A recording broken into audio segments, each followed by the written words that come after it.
Okay. Let me try going to the microphone array for the tablet.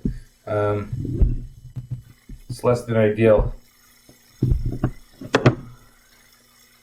Okay. More and more things to deal with. Okay. I'll just pause, wait for things to catch up. Better? Okay. So I think we're switched to the internal microphone. The downside with the internal microphone is you're gonna hear my pen hitting the screen. So you're gonna hear a lot of tick tick tick tick tick. But yeah, I don't know. My Windows tablet does not like my webcam. I don't know what's up with that. Anyway, let's get going. So we're gonna do polar coordinates today, and then we got 2 classes left after that, right? Multivariable next week. Getting there. We're getting there. All right. Think we'll make it to the end. Let's give you your warm-up question first. I left you with this one. Well, not quite this one. I left you with an area problem last time, so you can play with this if you want. We'll give that a moment, and we'll see how this goes. So I'll remind you that the way we do area for, and this is for parametric, right? The way we do area for parametric is, well, it's plus or minus. There's a plus or minus depending on the orientation. But we get something that looks like this. Y of t times x prime of t dt. Right? And the way you want to think about it is that x prime of t dt, right? This is essentially dx. The sign factor is there because often, as you know, x doesn't always move in the same direction as t. It could be that as t is increasing, x is decreasing. So we want to make sure we account for that. And it turns out that for counterclockwise orientation, you should actually have the minus sign out front. So for this one, it's actually going to be a minus sign. So I'll give you a second to think about that. I'll take a sip of my coffee, which is iced coffee because it's yesterday's coffee. I didn't have time to drink it when I made it. There we go. All right. So I don't want to leave too long of a pause in the video for people who are going to tune in later. So let's jump right to it. So what we're going to do then with this formula is we're going to say, all right. Well, we know what y of t is. Y of t is just sine t. So that's a bad t. There we go. So what's x prime? Well, to get x prime, we need to do chain rule, right? So x prime, 3 comes down, cos squared t sine t. Oh, this is going to get annoying, right? So what we actually get for our area in this case, we're going to get the area is going to be the integral from 0, and then there's a minus sign up front. You'll see we need the minus sign. Integral from 0 to 2 pi of y times x prime. So what do we get? We have 3 sine to the 4th t cos squared t dt. Oh yeah, I didn't promise I gave you an easy warm-up, right? We gotta go back. Techniques of integration. What do we do when we have even powers of sine and cosine? Well, we sweat a little bit because we have to write this now as... Oops, sorry. So minus integral 0 to pi 3. So sine is 1 minus cos 2t over 2. We gotta square that. Cos is 1 plus cos 2t over 2 dt. Pull the constants out. 2 squared. I'm gonna get a 4 from there, and then a 2. So 2 times 4 is 8. There's that 3 on top. So I have minus 3 over 8 integral from 0 to 2 pi of 1 minus 2 cos 4t plus cos squared 2t times 1 plus cos 2t. And that cos squared, I thought you might need a reminder on these trig integrals. Cos squared is, once again, that's going to be 1 plus cos 4t over 2. So we gotta multiply all that out. I think I have a little bit of room left here. 0, 2 pi. So let me, just because I'm limited on space here, that 1/2 is going to combine with the 1. So I'm going to do this just to kind of put everything together. 1, I'm going to add that 1/2. So the 1 is going to become 3, back to the pen, 3 over 2. And then that leaves me with the cos 4t over 2 going in here.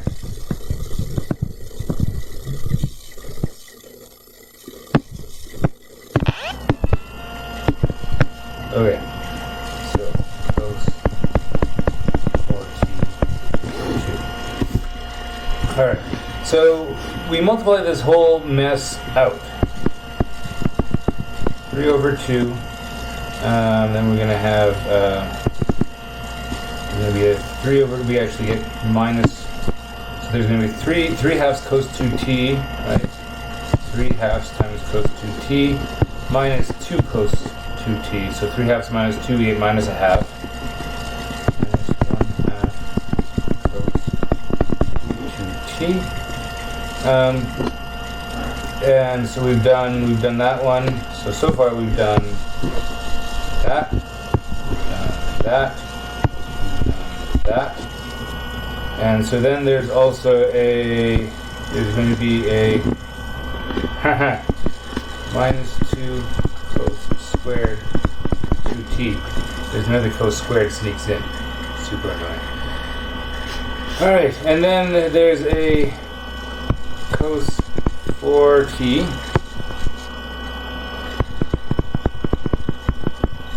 You thought you were done with these integrals, right?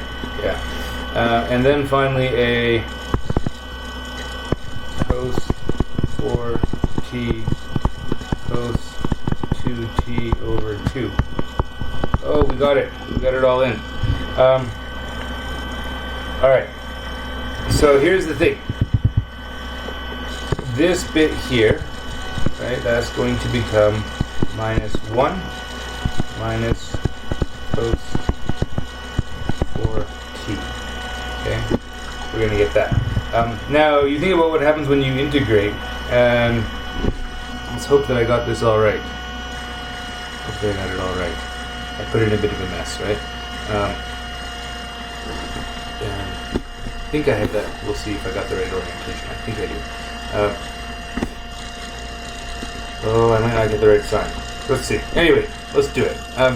We're going to get 3 halves minus 1. There's a half. I think all the other stuff doesn't contribute anything. I think once you put in the 0 and the 2 pi, the rest of it goes away. I think we just get a half. So minus 3 over 16. So I might have the wrong orientation. Oh, I don't. I have the right orientation. What did I do wrong? Nobody complained. My derivative up here was wrong at the beginning. Right? Derivative of cosine is negative sine. So that minus from there goes there. And now we have a plus. Okay, so all of that, huge mess, but all those trig terms, none of them actually contribute to the integral, because we're going to integrate them and we're going to get things involved in sine and cosine, and we're plugging in 0 and 2 pi, right? It goes away. All we get is 3 halves minus 1. We get a half times 3 over 8. All we get in the end is this. We get 3 over 16 times 2 pi. So that's 3 pi over 8. That's what I get for my area. If we want to know if we did it right, let me grab my keyboard. Let's connect it. It's a whole lot of work. It'd be a shame if I messed up. Oh, sorry, Hannah. I don't know what the sound is. Could be my other computer. Sorry, my audio's not great. Let me go through.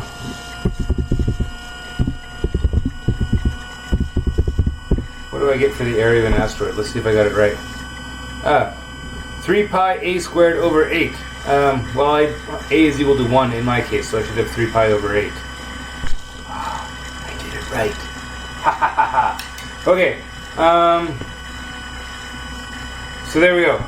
That's an example using doing area in parametric coordinates. A little bit tricky. Okay. Yeah. Sorry about the audio. What we can do? Let me try something.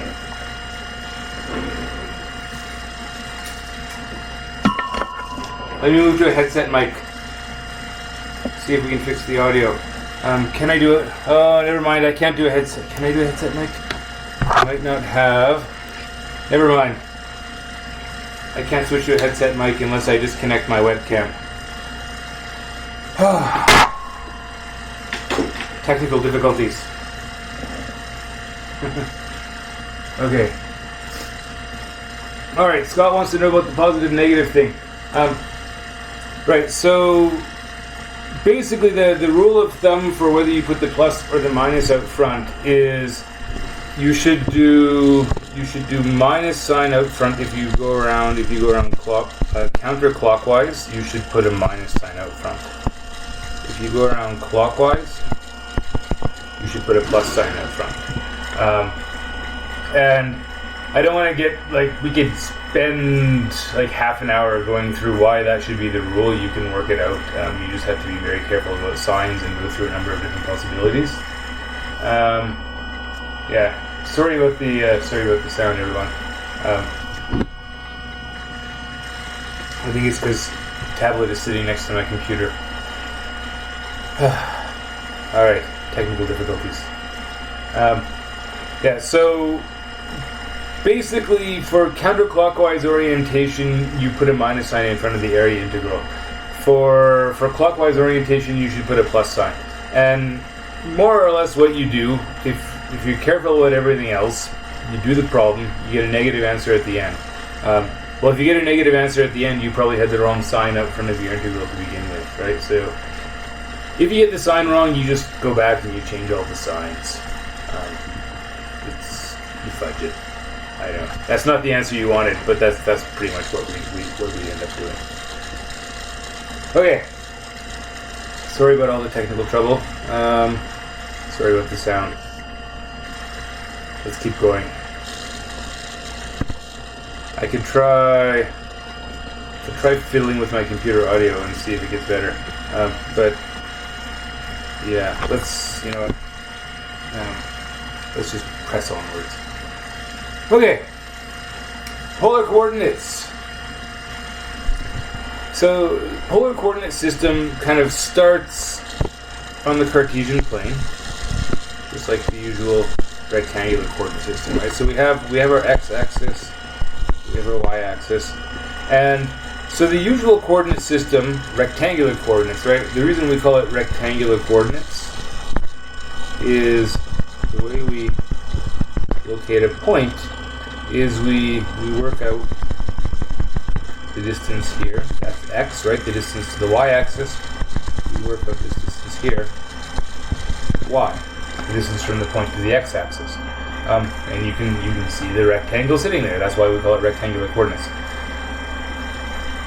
It's a good coordinate system. It's easy to use, but certain types of curves are not so easy to deal with. Certain calculations are really difficult in rectangular coordinates, and so there are a lot of problems where you want to look to see if you can use a different coordinate system that's going to work out better for you. So what we do is, so you know what, there's another way that we could locate that point. Another way we could locate that point is we could just start at the origin, right? Rectangular coordinates are also oriented with respect to the origin. We can start at the origin and we just kind of go straight out from the origin to that point, right? And we measure how far we went. So we go a certain distance, and we call that r. And we also have an angle here, theta, right? Okay.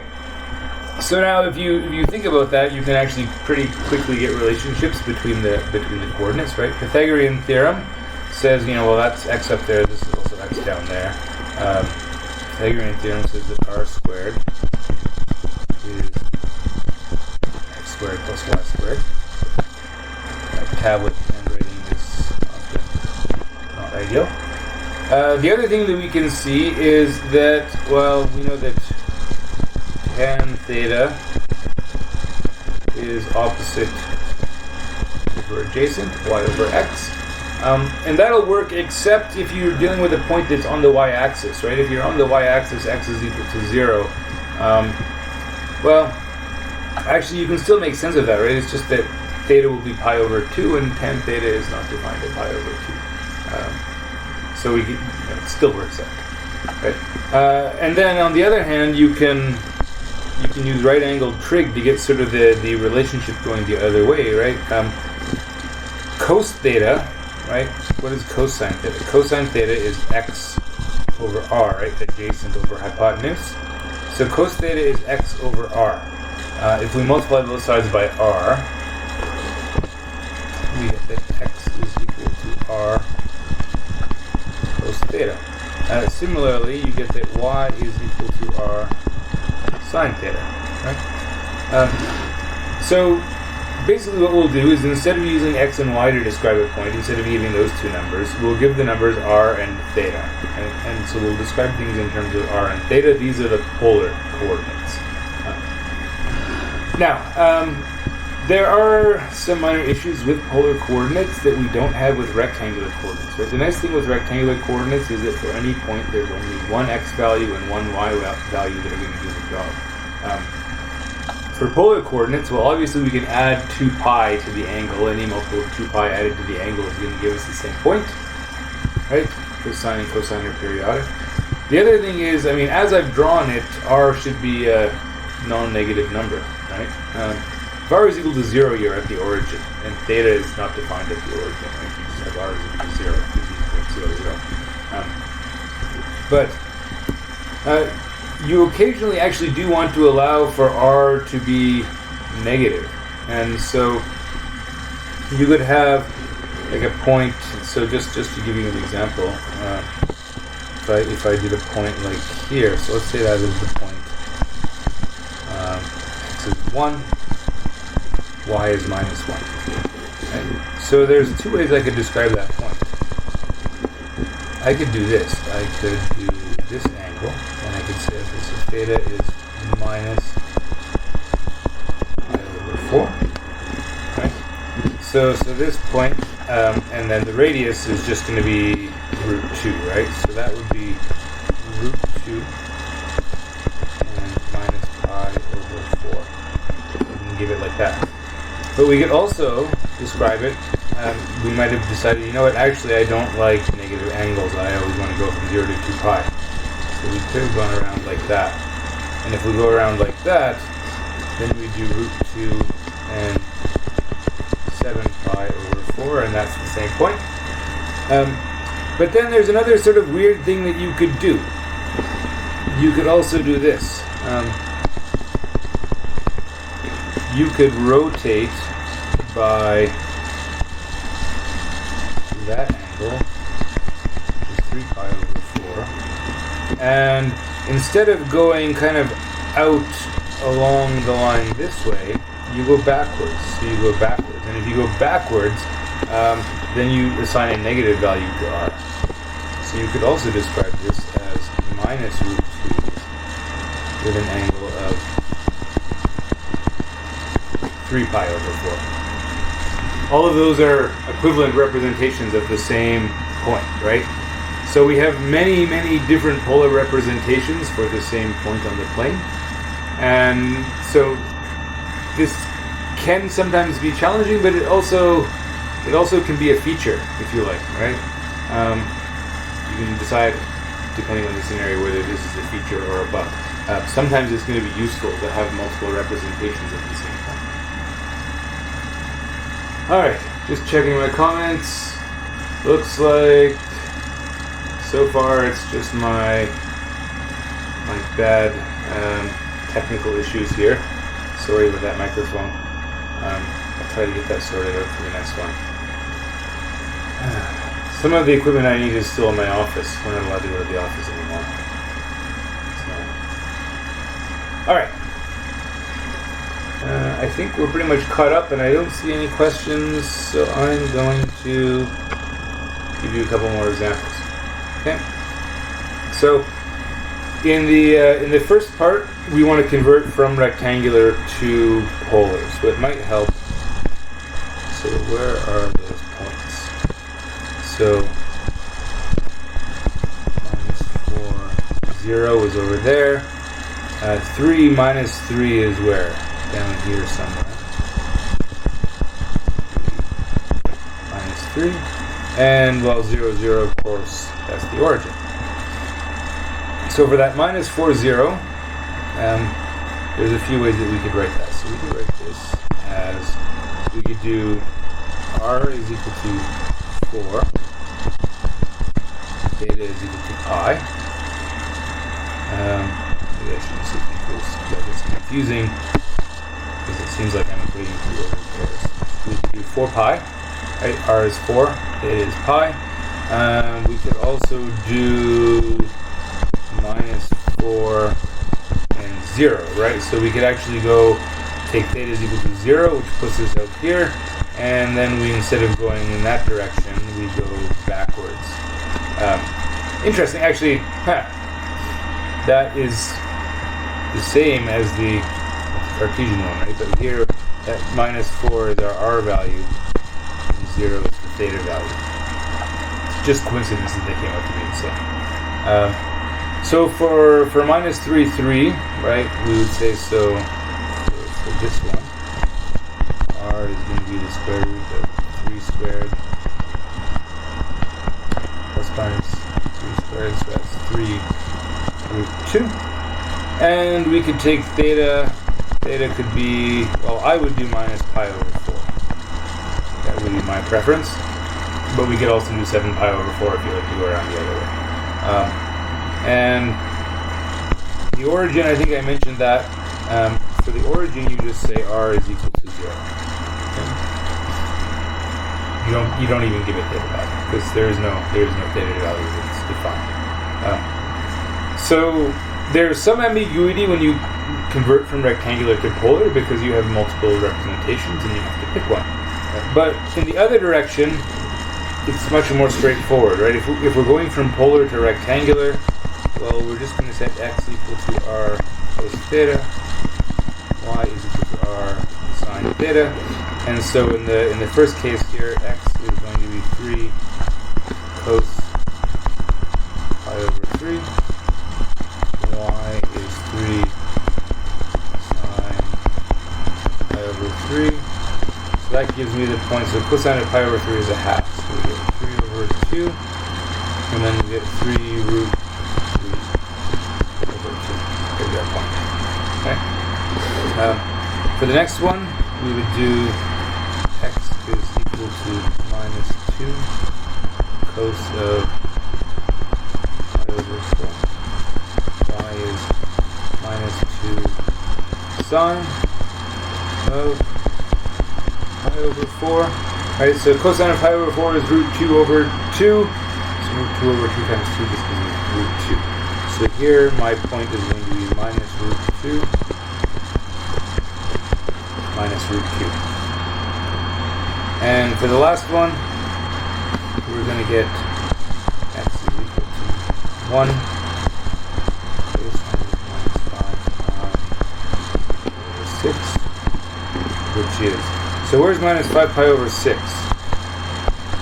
Pi over 6 is the related angle we're going negative, so over here. Okay, quadrant 3. So cosine of pi over 6 is root 3 over 2, but we're in quadrant 3, so it's negative, so we get minus root 3 over root 2. sine of pi over 6 is 1/2. Related angle, and so we're in quadrant 3 for minus 5 pi over 6. Y is negative there. So y will be 1 sine of minus 5 pi over 6, which is minus 1/2. Okay, so far so good. I think we're doing all right. Okay. By the way, if you sent me email today, I've been dealing with YouTube and streaming issues all day. Plus, my wife has to get a turn to teach, and I have to watch the kids. Sometime tonight, I'll get to all the emails you sent me today. That's been the most interesting thing about this move to online. My email volume is up like 500%. I had 130 emails yesterday. That was lots of fun. Great. Moving on. That's not to say you shouldn't send me an email. If you need to send me an email, send it to me. Just don't be surprised if I don't get to it right away. Polar curves. What do we get if we say r is equal to 3, right? So r equals 3. Well, r is the distance from the origin, right? So that means we want all the points that are a distance of 3 units from the origin. Doesn't know what that looks like. Yeah. It's just a circle. 1, 2, 3 units out. Right? So in other words, this circle is x squared plus y squared is equal to, r squared. So 9 in this case. Right? Okay. So circles are super simple, right? In Cartesian. Theta is 2 pi over 3. Well, where's 2 pi over 3? 2 pi over 3 is about there, right? 120 degrees. So there's 2 pi over 3. So for positive r values, we get the ray going out from the origin. But we also allow negative r values, right? So that actually gives us the other direction. So what we actually get for 2 pi over 3 is we get a line through the origin that makes that angle of 2 pi over 3. And if we wanted to actually say, well, what is the Cartesian equation for that line? We need the slope. The slope of the line, well, one of the things you can do for lines from the origin, the slope, if you know that angle, the slope is just tan theta, right? The slope is 2 pi over tan of 2 pi over 3. Tan of 2 pi over 3 is minus root 3. So this is the line y is minus root 3 times x. Okay. Now that last one, r is equal to theta. This is an interesting one because it's actually this one here has a name. This is called an Archimedean spiral. Okay? And this is a super simple equation to write down in polar coordinates, right? R equals theta. It's like saying x equals y, right? X equals y gives you a straight line. But what you get with this Archimedean spiral is if you start at theta, let's say we start at theta is equal to 0, right? When theta is equal to 0, r is equal to 0. And now you start letting theta increase. So what happens as theta increases? So theta is going to go out, but as theta gets bigger, r gets bigger. So once we get to say theta is pi 2, yeah, where's pi over 2? Somewhere around there. You get this thing that kind of does this. Goes out, goes around, and as you go around, it keeps getting bigger and bigger and bigger, right? You get further and further and further away from the origin. So you get this cool curve, this Archimedean spiral that just goes around and around and around if you let theta go on forever. It's an interesting curve, and good luck trying to describe that one in rectangular coordinates. It doesn't go very well, right? So those are some very simple polar curves. Of course, we want to move on to not so simple polar curves, but that's a start. Looks like we're doing okay. On the other hand, There are some curves that are simple in rectangular coordinates, but maybe not so simple in polar. In polar form, the way we prefer to write our equations in polar form is we like to write r as a function of theta. So if you think about this first equation, if we convert, we say, okay, well, you know what, y is equal to r sine theta. X is our cos theta, so we get 3r cos theta plus 2. We often like to solve for r when we're working in polar coordinates. So what we do is we'd move the 3 cos theta over to the other side. We say, okay, so r times sine theta minus 3 cosine theta is equal to 2. So every time my hand hits the screen, it jumps on me. We get 2 over sine theta minus 3 cosine theta. So there's a straight line in polar coordinates, right? Doesn't look so nice, but that makes sense. Polar coordinates are not adapted to straight lines unless they're lines through the origin. Okay. So the second one, here's 1, 2. Y is equal to 3. Well, y is r sine theta. So we just have r sine theta equal to 3. So we would write that one as r is, so we divide both sides by sine. 1 over sine is cosecant. We have 3 cosecant theta. Y equals x squared, our good friend the parabola. What do we get there? So we'd say r sine theta is equal to r squared cos squared theta. Okay? And so that means, well, what does that mean? That means that, well, either r is equal to 0, or we can divide both sides by r, so we get sine theta is equal to r times cos squared. Then we're going to divide by cos squared on that side. Okay? So r is equal to sine theta over cos squared theta. And actually, you could write that one if you like as secant theta times tan theta. Secant times tan, right? Seen that before, pops up, it's the derivative of secant. Interesting that it's there again. I didn't know that there's a relationship, but there it is. And one of the things that we might notice is that actually r of 0 is 0, right? Because tan of 0 is 0. And because tan of 0 is 0, that means that we didn't actually lose this.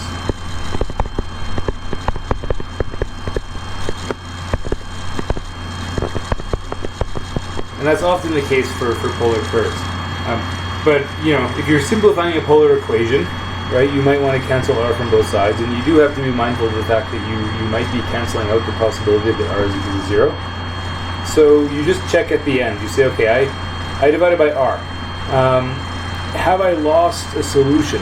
When I divide by r, have I lost that r is equal to 0 solution, or do I still get it? And we still get it, because even once we cancel an r from both sides, we can still get r equal to 0 when theta is 0, or any multiple of pi for that matter. Okay. Alright, I'll pause for a second. Let's see any questions. Hopefully you're all with me. Let's see. 18 watching now. Haha. We got a third of the class. It's doing alright. Doing alright. I know people can watch it later, so I don't expect everyone to be live. Alright, moving on. Now we want to look at some of the more interesting polar curves that you can generate. Okay? And so polar curves it's hard to get the hang of plotting polar curves. And in fact, I would say the way that you should learn to plot polar curves is, try to do a few examples by hand, but don't forget that they're in the book, and there's this nice gallery, right? So we go down, let me show you.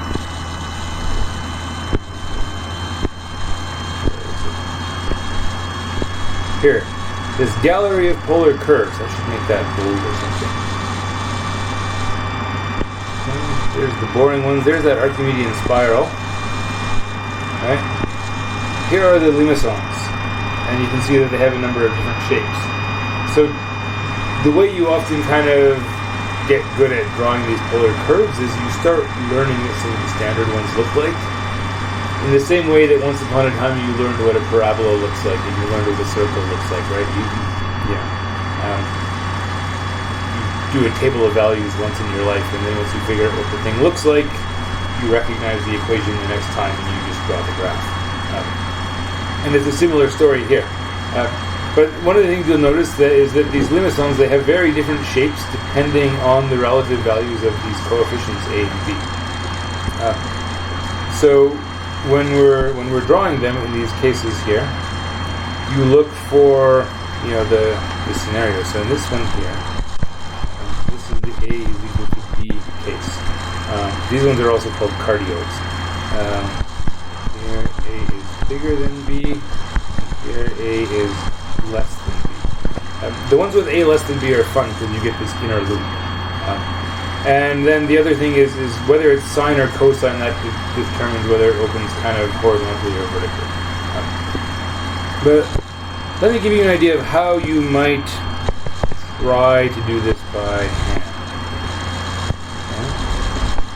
So the way you might do this by hand is plot a few sample points for like standard angles on the unit circle, right? So for r is 1 plus cos theta. We know that when theta is equal to 0, cos of 0 is 1. So we know we have that point there, right? 2, 0 in rectangular coordinates. When theta is, and then we're going to head up, and when we get to pi over 2, well, cosine of pi over 2 is 0, so r is just equal to 1. So we're there. Okay? And once we get to theta is equal to pi, we get 1 minus 1. We get 0, right? So we're here. And so now you start thinking, okay, so I start with a big value of r, and r starts shrinking. So it starts shrinking, and it gets smaller until I get to there. And then r is going to keep getting smaller until I come into the ordinates. So I kind of get something that looks like that. And then as r goes past pi, heading on to 2 pi, right? Well, cos theta is at minus 1. It's going to move away from that kind of global minimum, and it's going to start moving back up towards 0. And when we get to 3 pi over 2, r is equal to 1 again. So r grows until we get to there. And then it keeps growing all the way back to pi. So you get something that looks like that. Wow, that was really wobbly at the end. Sketching on a tablet is not my strength. Okay. So you can kind of do that, right? And you can always do a few more sample points. You can do pi over 4 and 3 pi over 4 and 5 pi over 4 if you like, right? You keep adding more points until you get the idea. And then once you've done these a few times, you start getting pretty good at just saying, oh yeah, it's another one of these cardioids. Cardi is in heart, right? It's a heart shape, and you can kind of get used to just kind of going.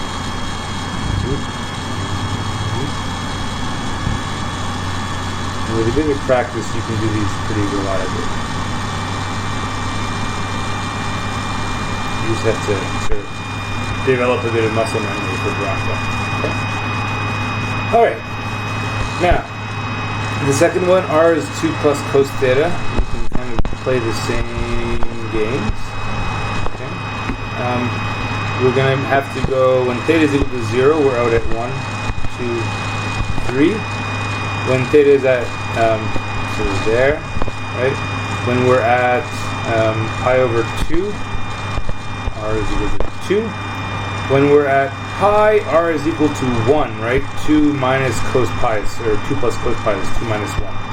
So we're there. Right? And then back out to 2. So this time we get something which goes like this.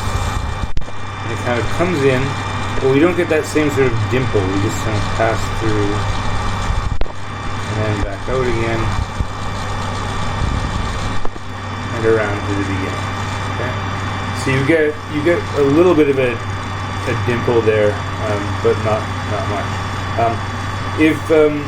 if A is big enough, you actually don't get that dimple. You'll get this sort of more convex shape, but you get something like that. And then finally, the third case is, I think, the case that's more fun. R is 1 plus 2 sine theta. So this is the case where A is less than B. So, and this time we're using sine instead of cosine, so things are going to be sort of turned by 90 degrees. So what we're going to get, and again we sort of say, okay, let's start at 0. When theta is equal to 0, R is equal to 1. At pi over 2, R is going to be 1, 2, 3. We're up there. Okay? So we know we're gonna get something that goes so that. Okay. Probably should be more pronounced than that. So we get like that. Okay. And then it's gonna come back when we get to pi. R is back to 1, right? So we're here. So when theta is equal to pi, we just get 1 plus 0 again. And so it comes around, so, in like that, okay? And now we say, okay, what happens once we keep going past pi? We get to, let's say, maybe 5 pi over 4, something like that. Where are we at here? So we're going to be, it's going to keep shrinking. And actually what happens is, we can say, what is the value, when do we get back to the origin? This is an important skill when you're dealing with polar curves, is we can say, okay, when is it true that R, which is 1 plus 2 sine theta, when is it equal to 0? Well, that would mean that sine theta is minus 1/2. Okay? And sine theta, between 0 and 2 pi, sine theta is going to be minus 1/2 at 7 pi over 6, or that's actually, let's see if that shows up. 7 pi over 6. Is the video going to cut that off? It is. No, we're okay. Yeah, it fits. So we get to, so we might want to mark those off right here. Is 7 pi over 6. 6. So what's going to happen is we hit R equals 0 when we reach that angle. So we're going to come around and we come in like that. Okay? So now what happens when we're in this region here? In this region, and actually all the way over to here, R is negative in this region. Okay? R is negative in that region. And that means that we, instead of kind of coming out and going this way, we don't go that way. What's going to happen is we at that angle we go in the opposite direction. Okay? And so notice that when we get to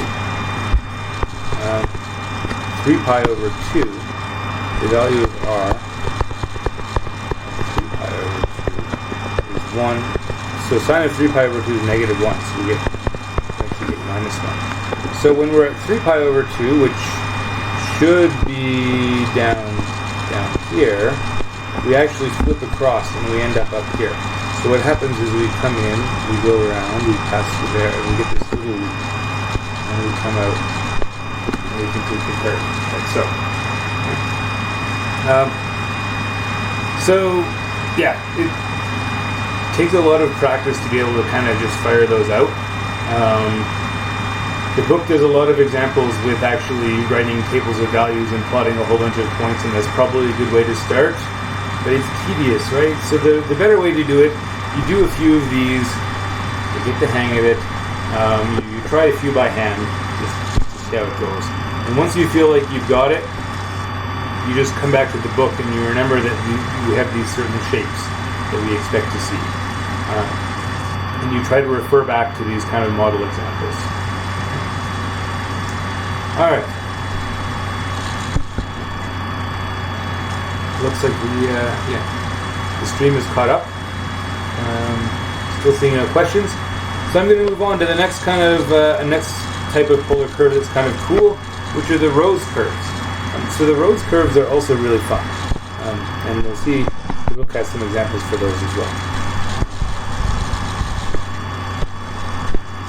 But what we can do for the roads curves is we can again sort of play around with plotting points. We say, okay, where do we actually start for this roads curve? When theta is equal to 0, we're at the origin, right? So we can say theta r 0, 0. So now maybe we go to pi over 4. So r will be 1 there, right? Because at pi over 4, 2 times pi over 4 is pi over 2. Sine of pi over 2 is 1. So we're there. Okay.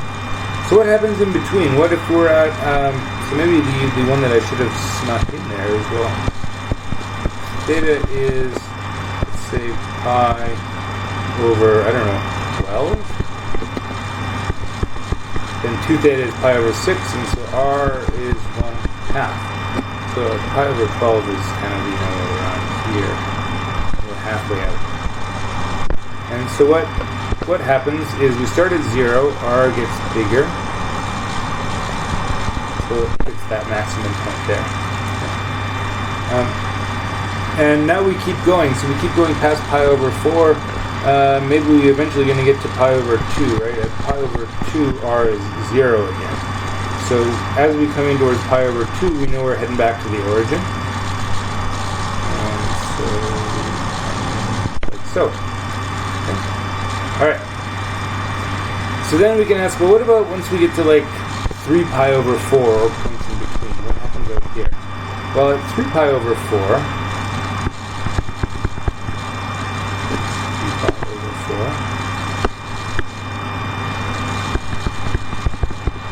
r will be minus 1.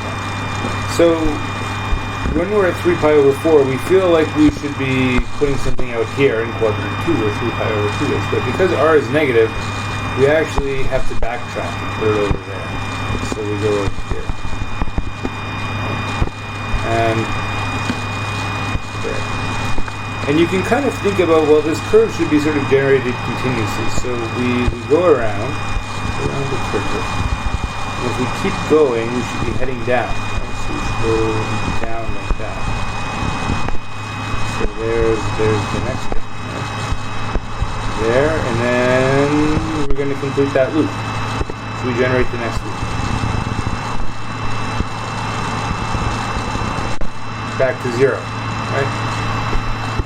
And we kind of keep going like that, and if you keep going, you'll find that, well, next you're going to be over here, and we generate a loop there, and then those are the quadrant 3 angles, and the quadrant 4 angles, r is negative again, and then you finally get the bit of the curve in the second quadrant. Okay. Now, those all should be the same size. My drawing is not very good. They should be very symmetric and same shape, but again, you get the idea. It's not an art contest. I hope. Yeah. And similar idea for that cos 4 theta. I'm going to try to just draw this one out and we'll see how it goes. So cosine. So where are the points where it's going to be equal to 1? At 0, and then at pi over 4. Right? There's going to be another one there. Because 4 times pi over 4 gives me pi. But of course pi is negative, so we should actually be over here. And then we get to 2 pi. 4 times 2 pi is, or pi over 2, sorry, 4 times pi over 2 is 2 pi. Cos is 1 again. So we have a point here. So actually what we should do is we should get a circle.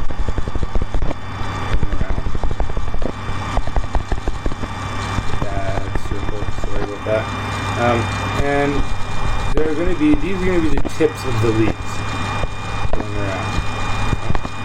And so what you get for cos 4 theta is something that looks like this. It starts here, and we're going to get at pi over 8. Pi over 8 is when we hit 0. So we actually come in right there, and then the next bit that we generate, I think, is over here. We do that leaf. Come up. That one. Okay, and then we're going to come down. And do that one. And now we're over here. We do that one. And up to this one. Down there. And finally we come up and we do that and back to the beginning. So you get something that looks like that. Not perfect, right? But we get the idea.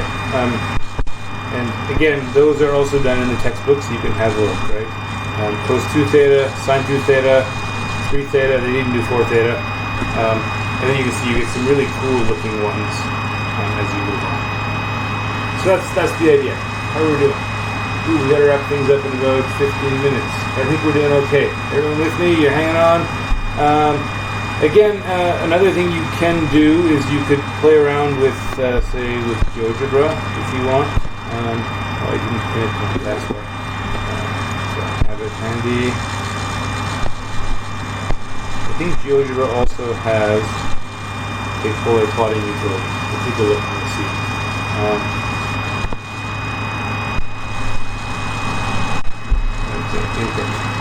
Keyword.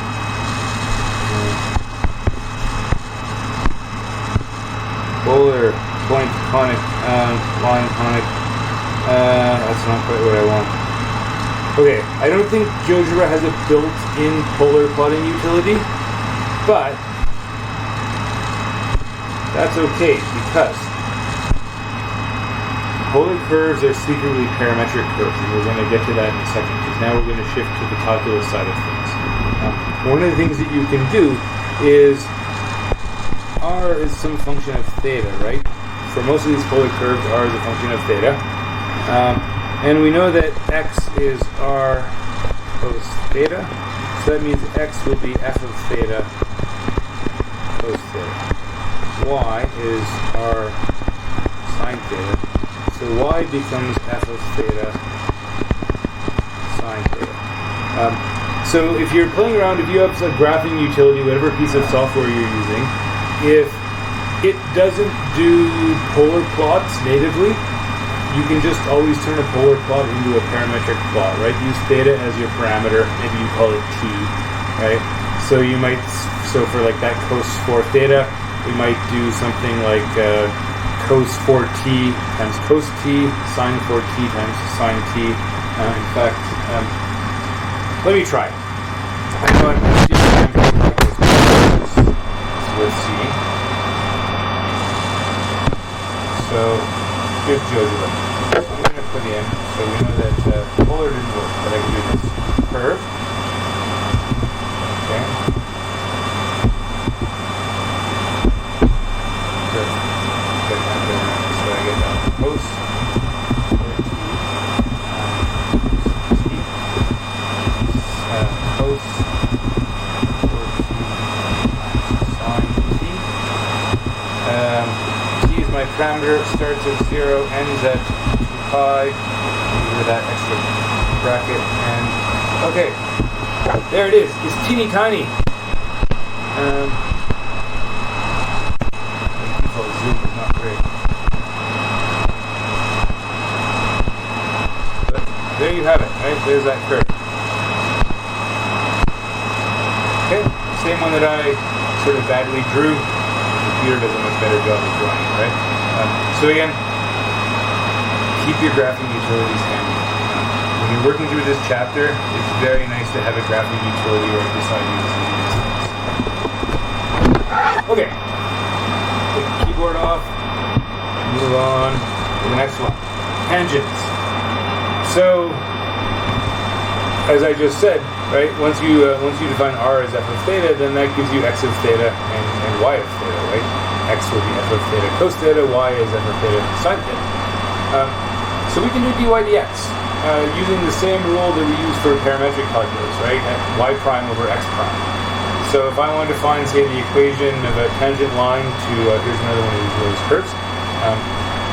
way I would solve a problem like this is I say, okay, x is equal to cos 3 theta cos theta, y is equal to sine 3 theta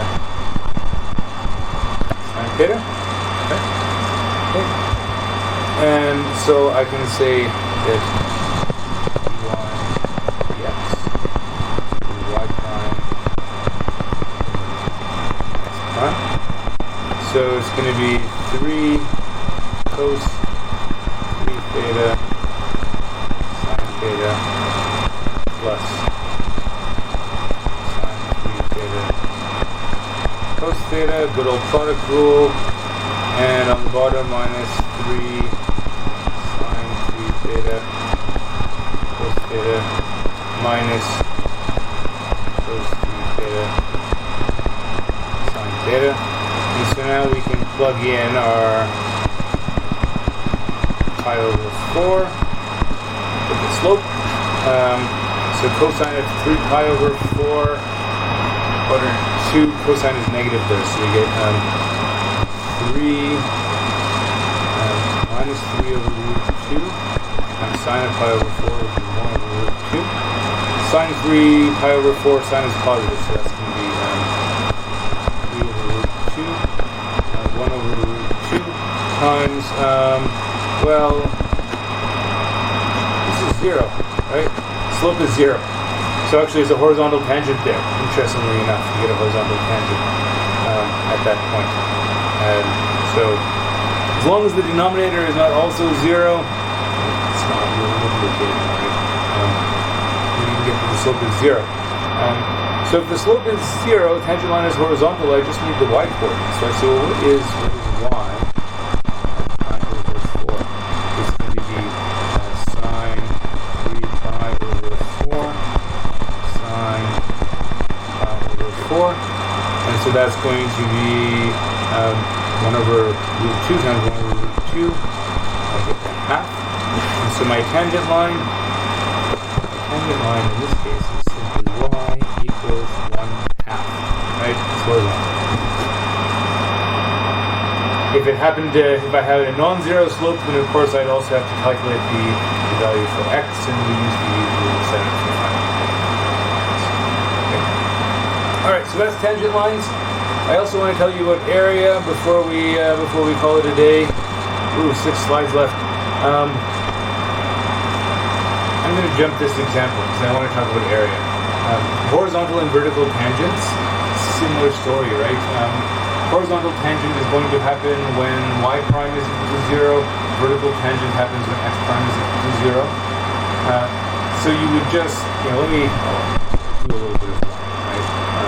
So one, you can say that y of theta would be 1 plus 2 cos theta times sine theta, right? That's our sine theta. So we might write that as sine theta plus 2 sine theta cos theta.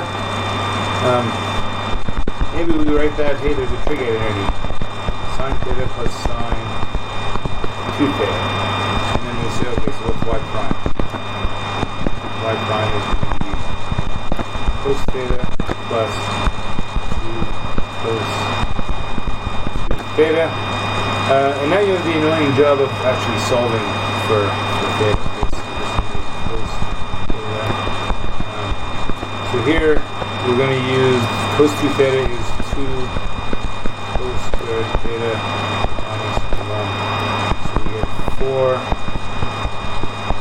cos squared theta plus cos theta minus 2. And I'll just tell you where to go next and you can give it a try. From here, we use quadratic formula.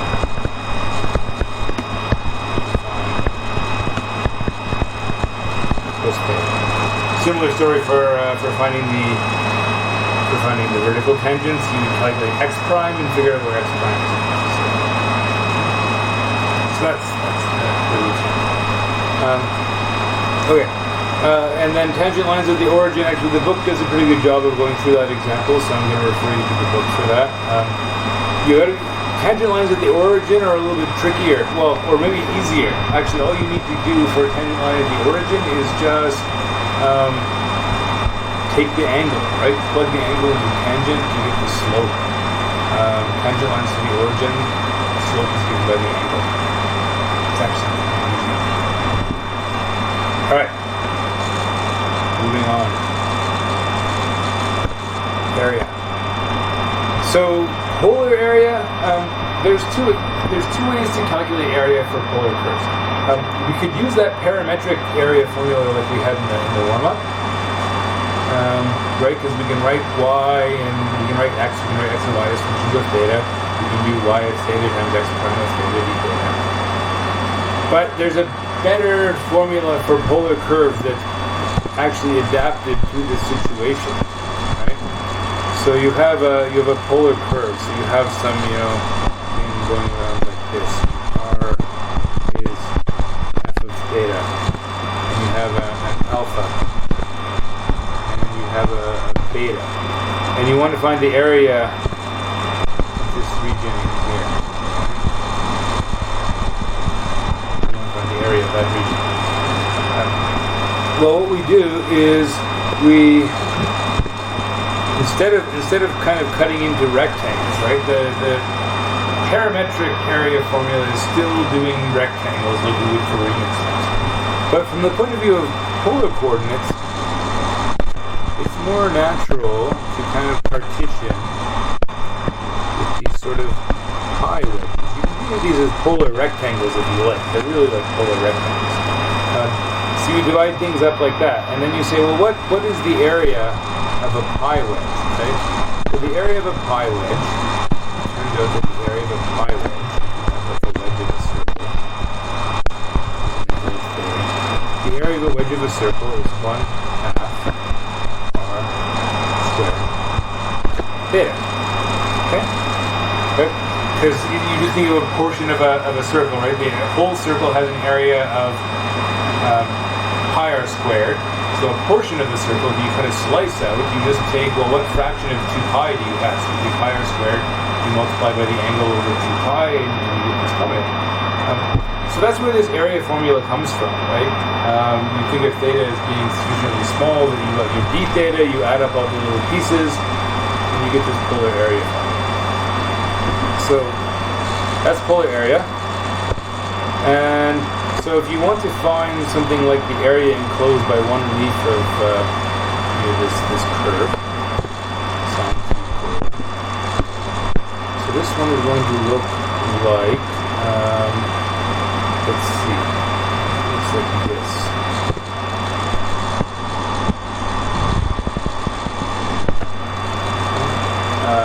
Now, we've got to figure out where does that begin and end. Well, it begins at 0. When does r equal 0?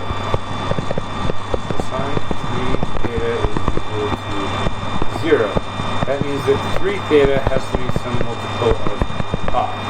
So theta is a multiple of pi over 3. So that first loop comes from theta going from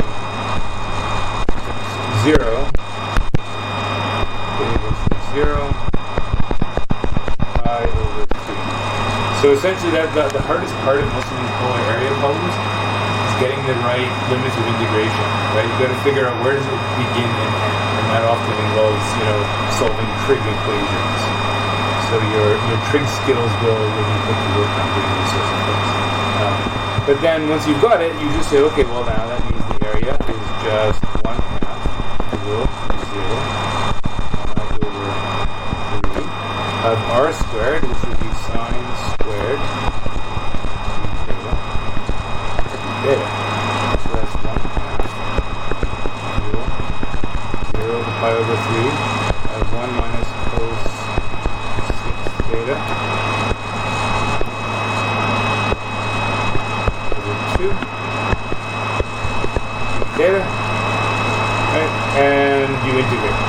I'll let you actually evaluate the integral. It's going to be done in about 2 minutes, 3 minutes. And move on, okay? So from here it's just simple integration. We know how to do it. Oh, but why did that become pi over 4? Probably gonna look at it and say in the comments. No? Nobody caught that? Well, good. How are we doing? So far my chat is still just complaining about my terrible microphone. I'm sorry about that. And let me just check. What do we got? Area, arc length. I don't have time for arc length. Let me do one more area example and we're going to call it a day. Find the area that lies outside the inner loop of the limaçon. Which one do you want to do? Limaçon? We've got limaçon. Yeah, let's do that. The other one is circles. I'll draw you a picture of the circle. So the curve here is this.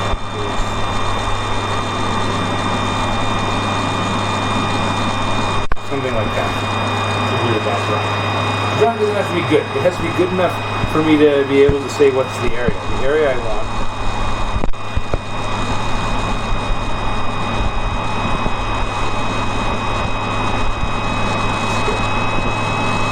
Okay. Alright. So now what I gotta do is I gotta figure out when does that curve actually pass through the origin. And what I'm gonna do is I'm actually going to think about the area like this.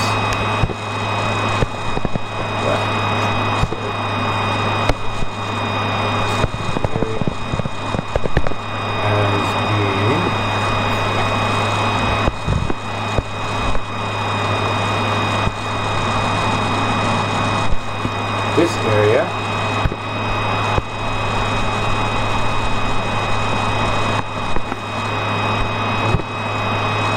minus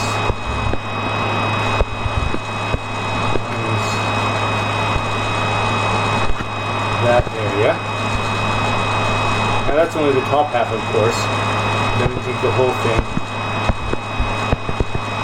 and times by 2. That's kind of the setup that you want to do for this. Okay? So we got to figure out like what are those intercepts? What are those points? Where, well, first of all, when does r equal to 0? So r equal to 0 means that cos theta and that means that theta is either 2 pi over 3 or 4 pi over 3. Okay? So this area here will be 1 integral 2 pi over 3. That's the first intercept of cos theta squared and theta. Okay? Now, the next one we can do this, or actually, maybe the easier one to do here, because then just in terms of where we're going.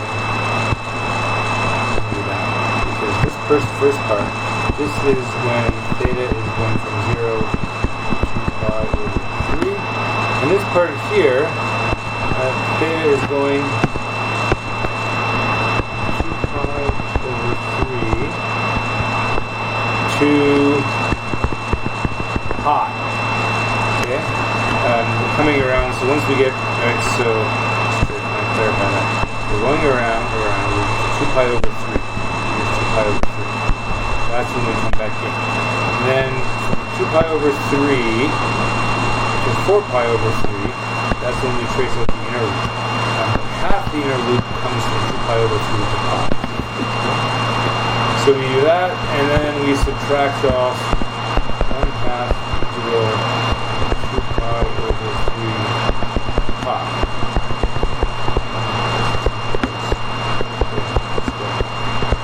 Okay.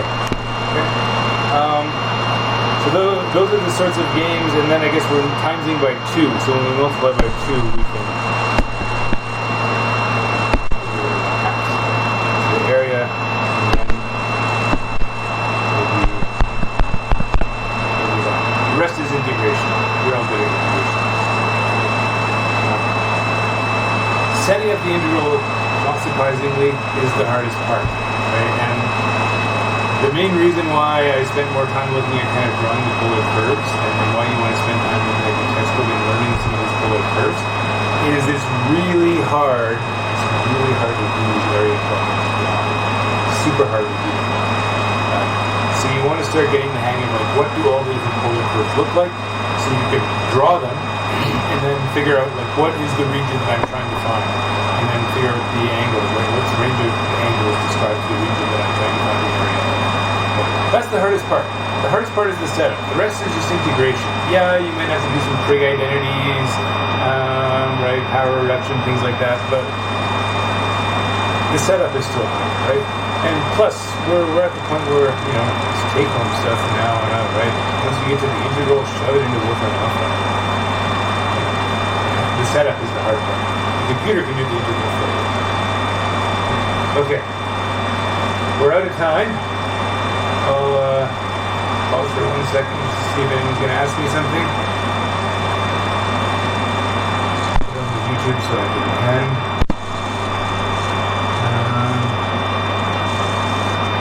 Looks like we're okay. Alright. Thanks everyone for sticking around. I'm glad my internet held up this time. We'll see you all next week.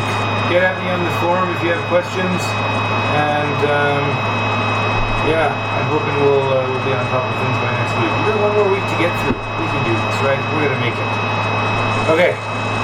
See you all on Tuesday if I don't hear from you soon.